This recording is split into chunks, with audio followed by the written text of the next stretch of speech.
Welcome to coaching Republic. मैं हूं अरुण सिंह, आपका प्रिंसिपल कोच। क्लास की शुरुआत की जाए उससे पहले मैं आप सभी से रिक्वेस्ट करूंगा कि प्लीज ज्वाइन करें इस टेलीग्राम चैनल को।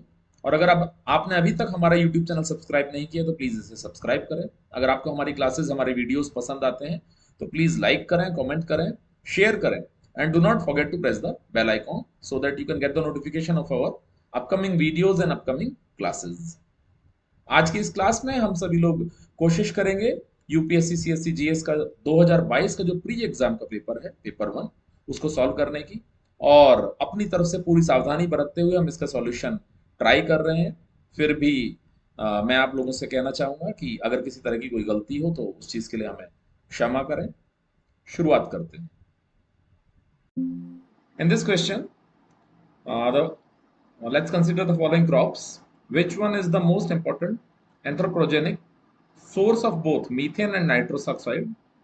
Undoubtedly, it's rice. The correct option will be B. अगर हम लोग बात करते हैं इस सवाल की, लगभग इससे पिछले सवाल का ही एक्सटेंशन है। System of rice intensification of cultivation in which alternate wetting and drying of the rice fields is practiced results in reduced seed requirement. Second point is reduced methane production and third point is reduced electricity consumption. तो अगर मैं बात करता हूँ rice intensification की, but obvious सी बात है कि इसमें जो सीड रिक्वायरमेंट है बेसिकली वो काफी कम हो जाती है। इनफैक्ट आप ये मानकर चलें 1/10 सीड जो है वो रिक्वायर्ड होता है in comparison to previous techniques. और उसके अलावा अगर मैं बात करता हूँ मीथेन प्रोडक्शन की, तो आप ये मानकर चलें लगभग 30% से लेकर 50% तक का मीथेन प्रोडक्शन जो है वो सिस्टम ऑफ राइस इंटेंसिफिकेशन में जो है कहीं ज्यादा कम इसमें प्रोडक्शन होता है मीथेन का। Right, point one and point two will be the correct one. That means the option A is correct. Right, अगला सवाल है which one of the following lakes of the West Africa has become dry and turned into a desert. इनमें से वो कौन सी lake है, कौन सी झील है बेसिकली जो सूख चुकी है और आज के समय में एक डेजर्ट बन चुकी है, रेगिस्तान बन चुकी है।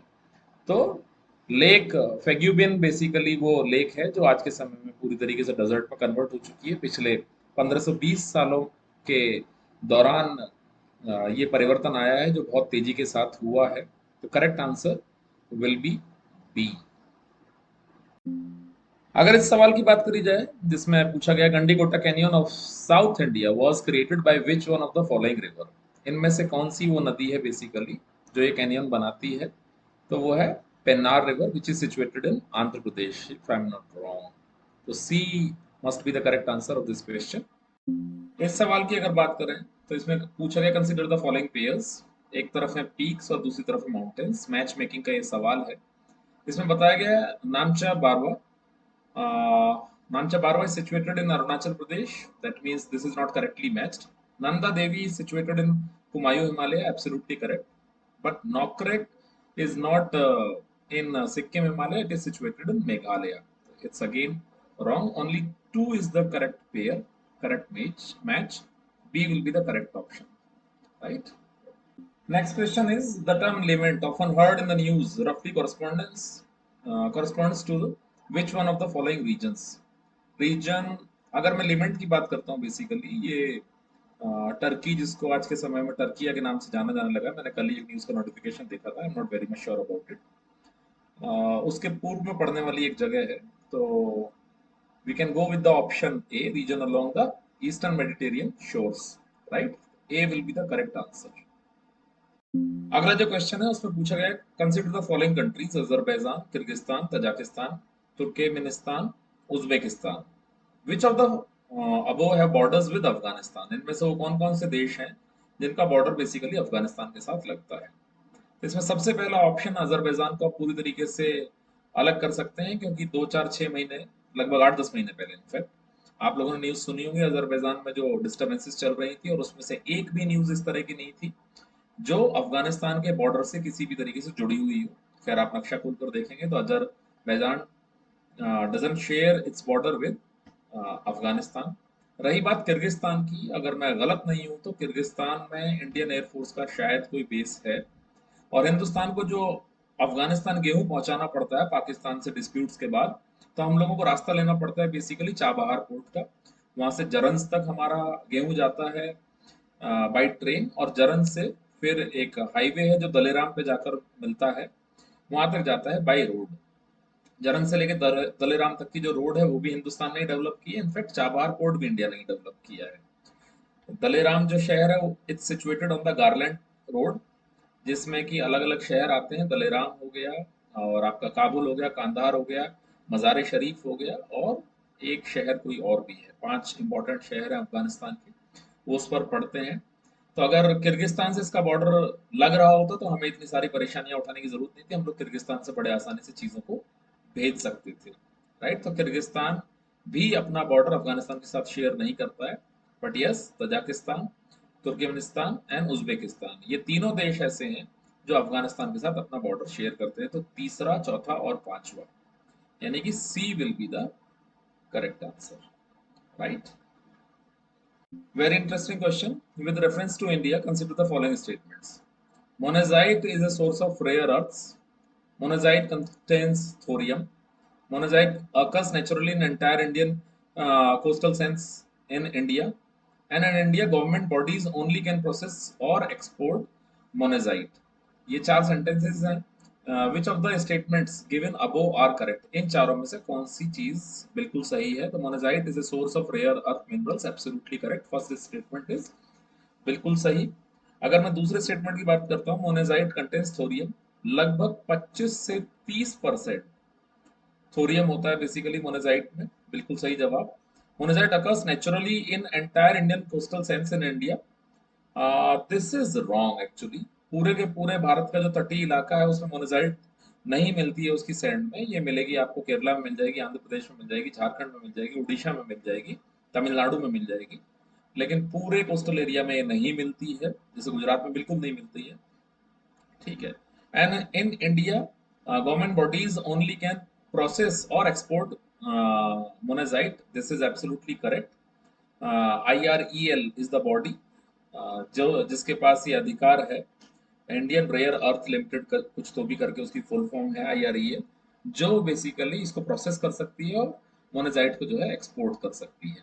तो पहला सही है बिल्कुल, दूसरा सही है और चौथा सही है। That means B will be the correct answer. In this question, in the northern hemisphere, the longest day of the year normally occurs in साल का जो नॉर्दर्न हेमीस्फीयर की अगर मैं बात कर रहा हूँ, उत्तरी गोलार्ध की बात कर रहा हूँ, साल का सबसे लंबा दिन कब आता है?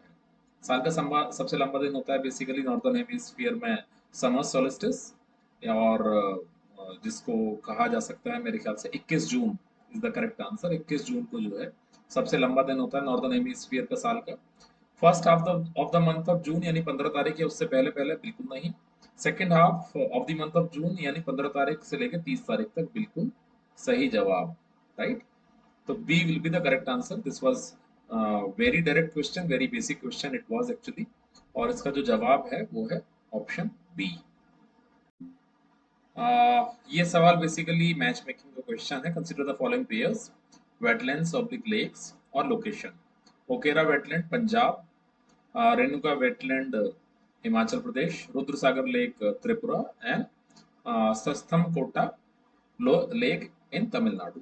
How many pairs given above are correctly matched? तो अगर मैं इस सवाल की बात करता हूँ तो होकेरा वेटलैंड जो है basically this is situated in Jammu and Kashmir, not in Punjab, so this pair is not correctly matched. Renuka wetland is in Himachal Pradesh, absolutely correct. Rudsagar lake is in Tripura, this is again correct. अगर मैं बात करता हूँ Sasthamkotta lake, this is not in Tamil Nadu, basically this is in Kerala. Right, तो only pair 2 and pair 3 are correct. Only 2 pairs are correct. B will be the correct answer. सवाल की तरफ चलते हैं। अगला सवाल जो है बेसिकली पॉलिटी से हम लोग ले रहे हैं। Consider the following statement, pursuant to the report of HN Sanyal committee, the contempt of courts act 1971 was passed. The constitution of India empowers the Supreme Court and High Court to punish the contempt of themselves. The Constitution of India defines civil contempt and criminal contempt, and in India, the Parliament is vested with the powers to make laws on contempt of courts.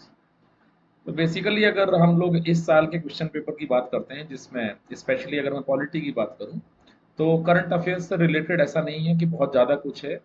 जिन बच्चों का static portion पूरी तरीके से strong रहा है polity में, उनके लिए बिल्कुल डायरेक्ट सवाल आए हुए हैं। अगर मैं इस सवाल की बात करता हूं तो 1963 का जो कंटेम्प्ट ऑफ कोर्ट एक्ट था, बेसिकली ये उसमें इम्प्रूवमेंट था 1971 में, जो एच.एन. सान्याल कमेटी की रिकमेंडेशंस के ऊपर बेसिकली बेस्ड था contempt of courts act 1971, right. तो this option is absolutely correct, point 1 is correct. वहीं पर अगर मैं दूसरे पॉइंट की बात करता हूं, the constitution of India empowers the supreme court and high courts to punish the contempt of themselves. तो अगर मैं इसी रेफरेंस को लेकर चलता हूं, तो इसमें कुल मिलाकर जैसे 3 आर्टिकल थे।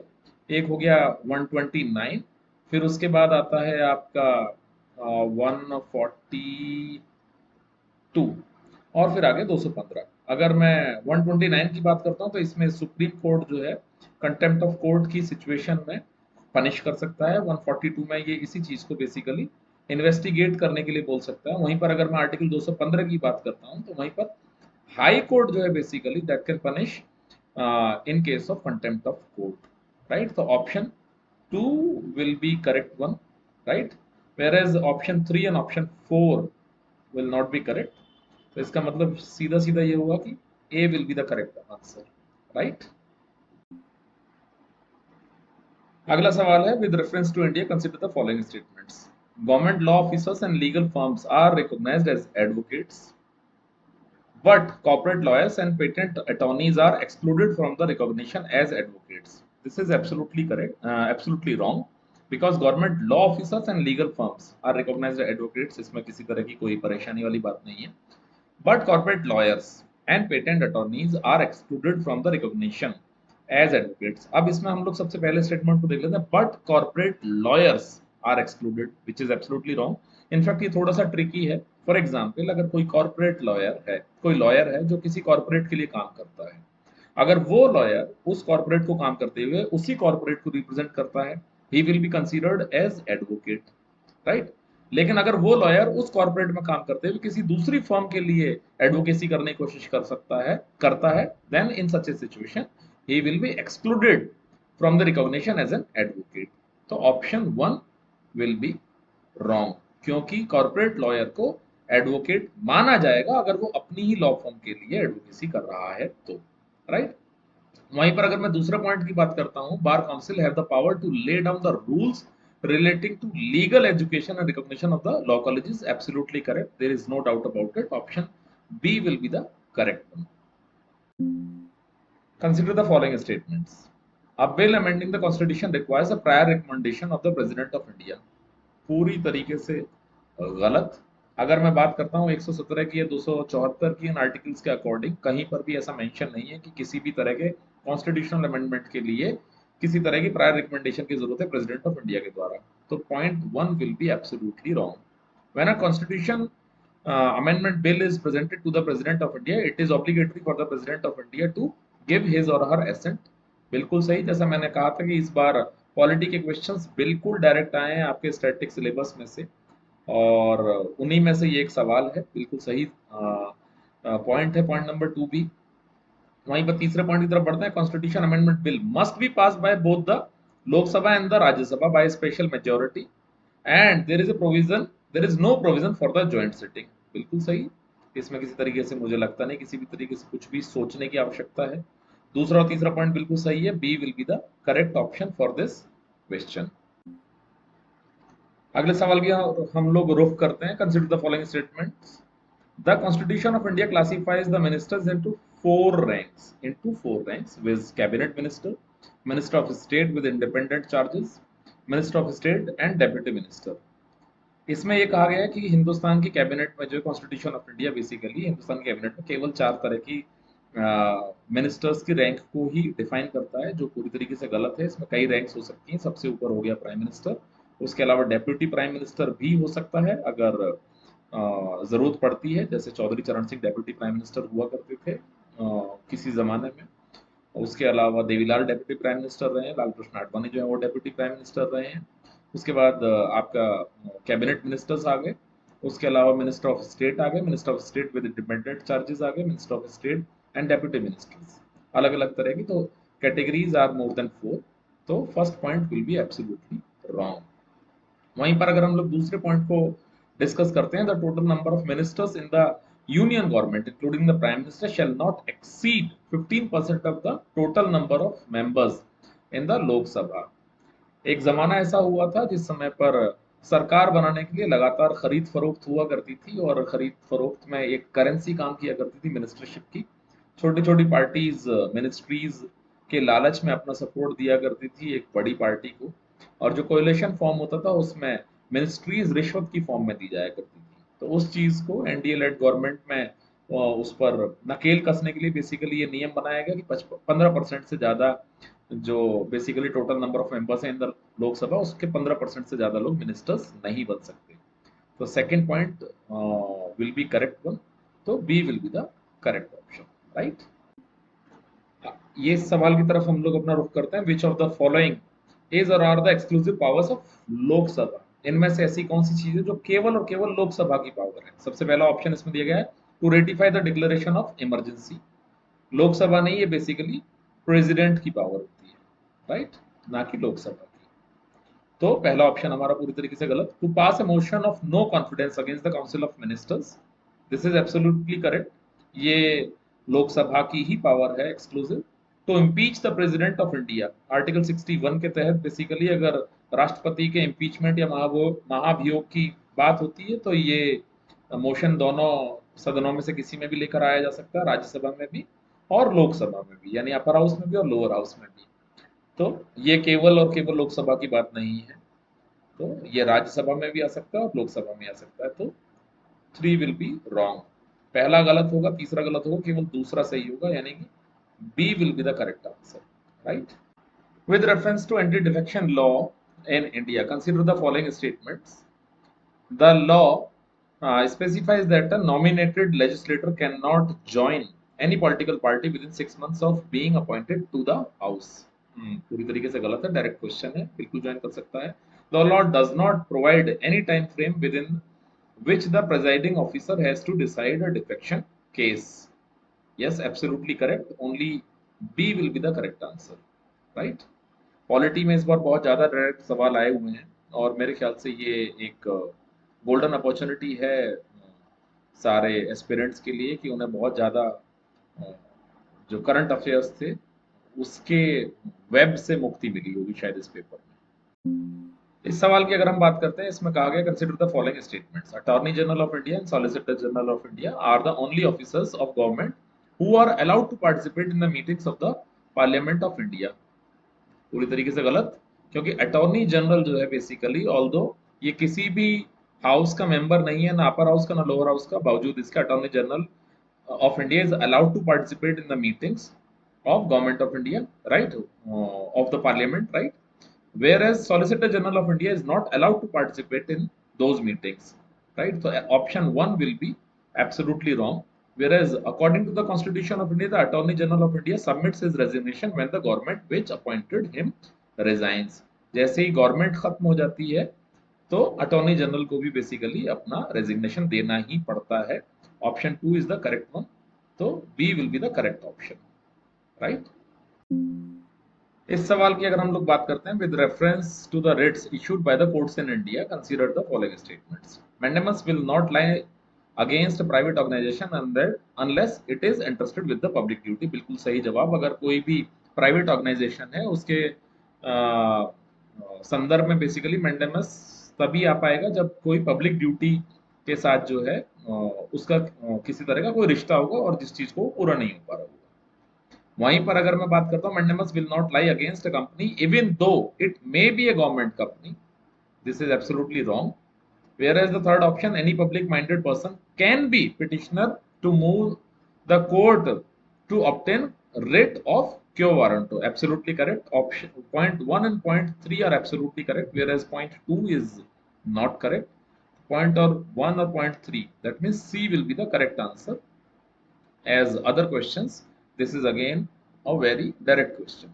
बात करता हूं जिसमें कहा गया with reference to Ayushman Bharat digital mission consider the following statement the private and public hospitals must adopt it as it aims to achieve universal health coverage. Every citizen of India should be part of it ultimately, and it has seamless portability across the country.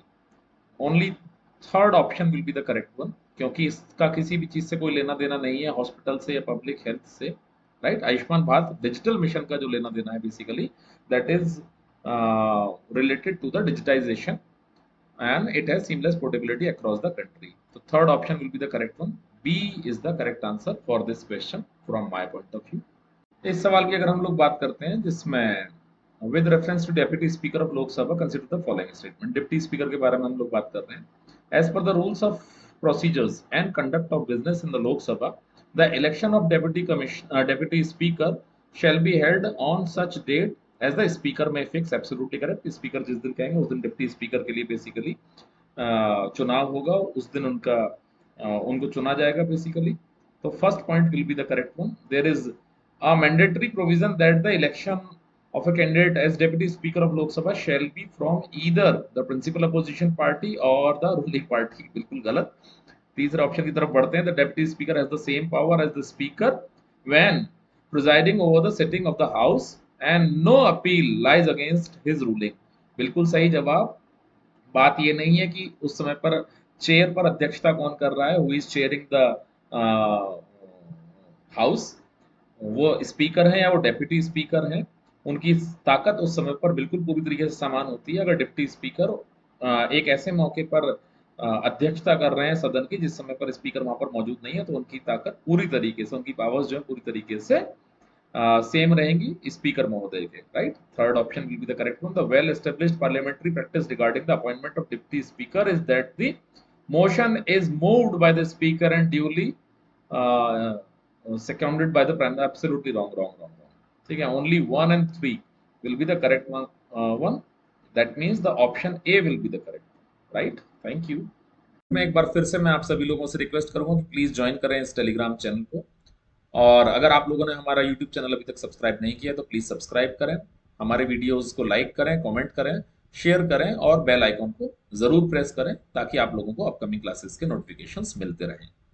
उसके अलावा आप लोग हमें follow कर सकते हैं हमारे Facebook page पर और साथ ही साथ हमारे लिंक्डइन पेज पर भी। Thank you so much. Good luck, best of luck and all the very best.